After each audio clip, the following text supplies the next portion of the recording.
mais on va passer tout simplement à la Normandie, et notamment avec vous, Bastien Cochet. C'est le moment, voilà, de revenir un peu dans le nord. Eh oui, vous le savez, maintenant je suis devenu le meilleur petit-fils de France. L'autre jour, en dédicaçant ma grand-mère à l'antenne, et parce que j'ai des origines bretonnes. Et en Bretagne, on n'aime pas trop la Normandie. Est-ce que vous savez pourquoi, Alban? Absolument pas. Eh ben, ils sont un petit peu jaloux, les Bretons. C'est très drôle parce que, à cause d'un monument de l'architecture, c'est le Mont Saint-Michel, évidemment. Et effectivement, ça me fait mal de le dire. Et il est bien normand, le Mont Saint-Michel, il faut le dire. Les hommes mentent, mais pas les pintillés sur Google Maps.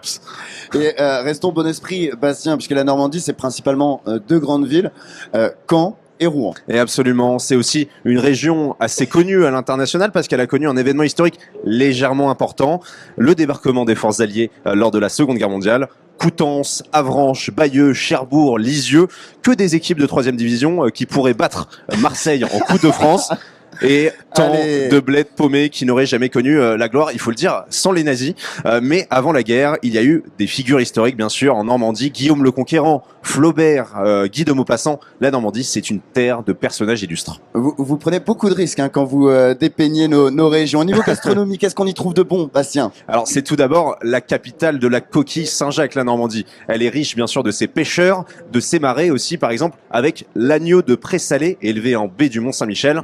Côté fromage, il y a de quoi réveiller un mort, il faut le dire. Le Pont-l'Évêque, le Camembert, le Livarot, les Normands ont de belles vaches et ils savent les mettre à profit avec leur crème fraîche aussi, bien évidemment. Et côté boisson, Bastien?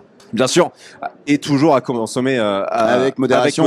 On l'a dit, hein, du cidre, bien sûr, du cidre normand, le Calvados aussi, pour bien commencer la journée en allant se coucher directement, un alcool à base de pommes et à 70 degrés qui a donné naissance à une tradition, le fameux trou normand. Alors, la définition officielle, c'est coutume ancrée dans les habitudes normandes qui consiste à boire un verre de Calvados au milieu du repas afin de redonner l'appétit aux convives. C'est joliment dit, hein. Mais traduction, c'est boire un verre d'alcool à 90 pour vous faire vomir et pour faire de la place pour la suite. Bon appétit, bien sûr.